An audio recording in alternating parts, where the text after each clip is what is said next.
I wish to reiterate that the NDC's idea to turn the polytechnics into technical universities was for very good reason. It was about taking education, especially technical and vocational education, seriously and making it an anchor of development and an instrument for national transformation. The move was to help advance more vigorously a process of repositioning the polytechnics as strategic institutions that train personnel with high-level technical skills in the TVET domain towards the country's economic and national development agenda. It was a practical step taken towards the following, and the first was one, to diversify our tertiary educational terrain. To diversify our tertiary educational terrain. The second was to raise the quality of technical education in Ghana.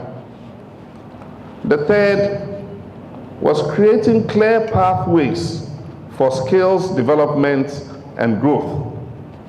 And the fourth was putting confidence in our learners who chose the path of technical vocational training. And finally, and even more important, it was meant to bridge the gap between training, employment, and national development. Mr. Chairman, ladies and gentlemen, we acted very boldly to remove the glass ceiling that had been imposed on technical education. This ceiling appeared over the years like a deliberate effort to limit the sphere of our young ones who made the decision to take the path of TVET. The journey from HND to BTech was unnecessary and too long and unreasonably frustrating.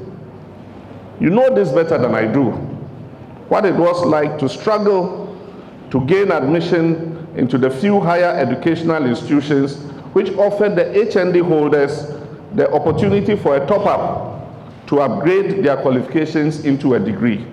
Under my administration, we invested $60.3 million to commence the expansion of TVET institutions by constructing modern school infrastructure in these 13 technical and vocational institutes. And I'll mention the beneficiary schools. These were the Adan Technical Institute. And I had the privilege of personally cutting the sword at Adan Technical Institute for the work in all the 13 technical institutes to commence. The next one was the Akwetia Technical Institute in Eastern Region.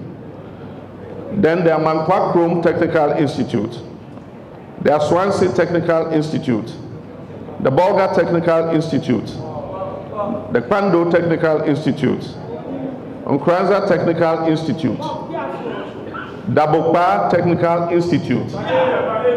For those of you who don't know, Dabokpa is in Tamale. The Wa Technical Institute, the Krobia Asante Technical Institute, here in Ashanti region. The Takrade Polytechnic was included, and the Accra Polytechnic was also a beneficiary. Mr. Chairman, ladies and gentlemen, we did not focus only on infrastructure and equipment, but also on developing the human resource in order that we could improve the quality of teaching and learning in these institutes. We sponsored the training of 148 instructors at the diploma level, 20 instructors at the master's level, and 5 faculty members at the PhD level in order to enhance the quality of teaching and learning in these TVET institutions. My government had faith in the ability of our youth to acquire the relevant skills given the right conditions. As part of supporting brilliant but needy students, we awarded scholarship to 1,520 students, including 333 females in polytechnics and technical institutes. It was part of the plan to promote access and at the same time increase the visibility of females in TVET beyond those areas usually dominated by females. I'm committed to the improvement of our educational system to serve as a catalyst for the acceleration of our economy. And this must cover quality, affordability, and access at all levels of the educational ladder. Basic education is particularly critical as it forms the foundation for solid human resource development. We will therefore continue our work to improve the performance of public schools at both the basic and secondary levels. We will resume our program to fast-track educational infrastructure at the secondary level to absorb the increased numbers occasioned by the implementation of the free SHS program.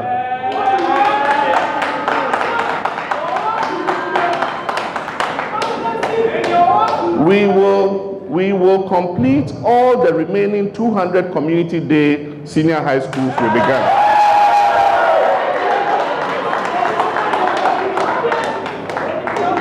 And we will build additional ones in high-density urban communities, including the Zongos and the underserved areas.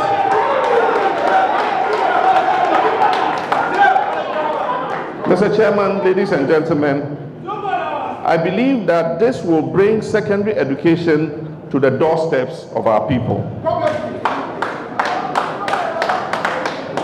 In the first 3 months of my coming into office, we will hold a stakeholder consultation with parents, teachers, and educational experts to identify and eliminate all the bottlenecks that are affecting the effective implementation of the free SHS program.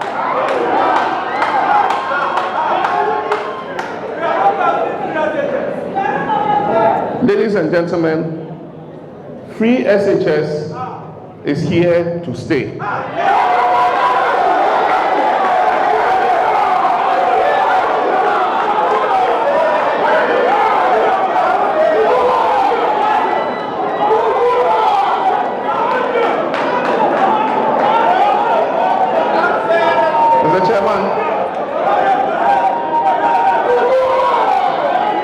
Mr. Chairman,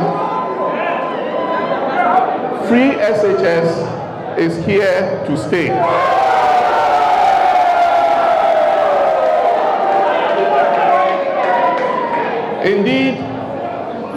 Indeed, it is underpinned and guaranteed by the 1992 Constitution of Ghana.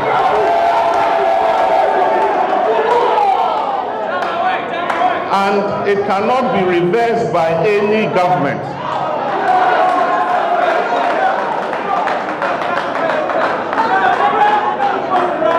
Mr. Chairman, but all administrations, including this one and any future one, have an obligation to make it a qualitative and enjoyable experience for our children.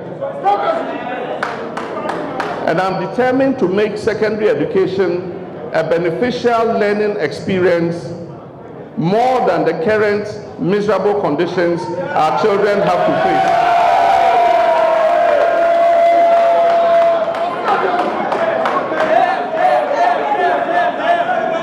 I'll take that again.